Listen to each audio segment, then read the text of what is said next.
10 drippiest New Vegas swag of all time. Number 10, Sheriff's Duster. Even though it doesn't provide any protection, it does give you +5 to your guns, and also looks drippy as hell.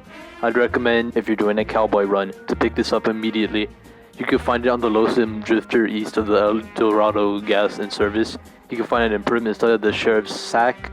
I don't fucking know. Why don't you find it for yourself, stupid prick? Number 9, Hazmat Suit. While some might call you ugly, may call you homeless, and may say it's the poor man's radiation suit, I would like to respectfully disagree. As they say in Brooklyn, the more homeless you look, the more drip you contain. Created at Big MT during the Great War, this outfit possesses some of the most post-apocalyptic vibes you will ever see in the Fallout universe. Even though I've never actually played Dead Money, nor have I finished Old World Blues, I will most definitely be on the lookout to cop this fresh new swag. Number 8, Cantorian Armor. Even though the Legion has some whack-ass drip with them goofy-ass plastic plates and their $2 looking easy fat ass, then Ceterion Armor does possess some drip to the Legion. Context for this armor is also pretty epic, as the Legion members who wear this armor get their pieces from the fallen foes that they defeat in battle.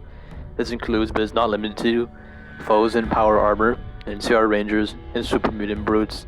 Not only are they flexing their high amounts of drip, but are also showing off their power and might, which in my book gives them a +10 in swag points. Number 7. The fuck happened to number 7? Number 6, Courier's Duster.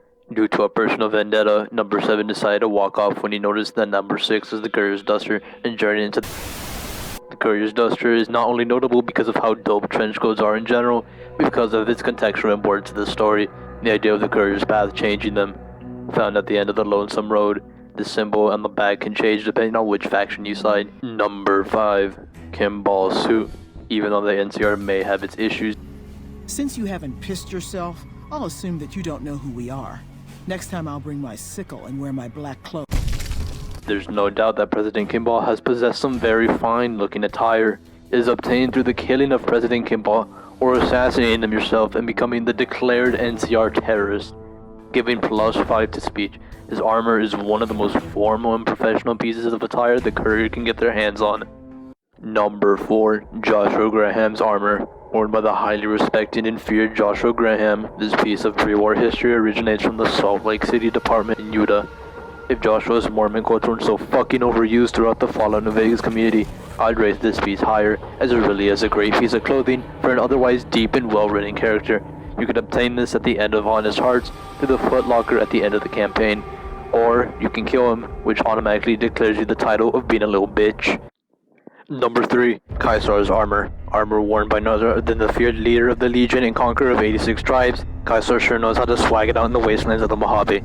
Being one of the only 4 outfits that had a bonus to survival, it's no wonder that this piece of fur and red cloth tunics with a red sports jersey is so feared amongst many. Obtainable by killing Kaiser, this armor is also able to disguise you as a member of the Legion for no reason whatsoever, because obviously the one thing that will prove if you're a Legion is by wearing the armor of an already well-known deceased man. It does make up for it with the little gold brooch that it has on the side. I mean, goddamn, look at that. That thing is dripping as hell. Fucking shit. Number 2, Ganon's Tesla Armor. This swagalicious piece of power armor is an enclave-approved show of superior fashion sense. While some may argue about how it doesn't boast as much protection as the normal enclave armor, those people are bitches, and it's important to recognize the natural drawbacks and limitations drip contains in New Vegas. The Tesla coils around it drastically increases its drip rating, and its 32 damage threshold in total is nothing to scoff at. The best part is the quest you obtain it from, involving recruiting the long-lost remnants of one of the most memorable Fallout factions to come together and aid you in the battle of the forthcoming Hoover Dam. Honorable mentions include NCR Ranger outfit. It says that the swag ratings of the NCR Ranger armor are so high, thousands of redditors willingly flock to the bear just to obtain it. With drip this god tier, it just might almost make up for all the war crimes they committed. Desert Ranger combat armor, once worn only by the legendary survivalist. This swagathon of armor has a unique desert look, along with its special green light helmet and tragic backstory that accompanies it, of the man who once roamed the lands. finally we have the elite riot gear, an ultra pimped out version of riot armor. This baby's got a souped up night vision helmet with shoulder pads and armored knee guards. Anyone unfortunate enough to cross the path of a courier with this equipped will feel the impending sense of doom emanating from it. Hey yo, some kid here. Apologies for this weird transition. You see, I was too busy inhaling Brahmin dunk fumes and delaying the shit out of this video that I actually completely forgot to mention the final honorable mention, which is Benny's suit, which would have been a complete disaster in and of itself because Benny's suit truly is one of the most pimping outfits there is to acquire in New Vegas. The suit comes packing with its iconic black and white buffalo plaid suit jacket, resembling a chessboard, both showing off not only your swag but the supreme amounts of intellect and intelligence you contain out to everyone. The lower half also comes into play with its $500k high-end men's fashion gray pants and $7 million luxury formal black shoes. Although based on the resources war and the pre-war economy probably got boned, so those prices would be a little less impressive considering inflation. The suit as pimpin' as this one, the way you obtain it is equally as god tier. You spend the entire beginning portion of the game trying to murder a Californian so that you can continue to pursue your political career as a Roman. Oh yeah, he also shot you. Once you catch up to Benny, there are several ways to obtain the suit from him. You can fight him in the ring for it, ISIS execute him, be a bottom and come out on top by murdering him in his sleep, or you can crucify him. Oh yeah, and if you didn't blow his brains out with his own gun while he was crucified, you're not a normal human being, and more importantly, you're a fucking coward. With the level of drip these pieces contained, it would have been a catastrophe to just gloss over them.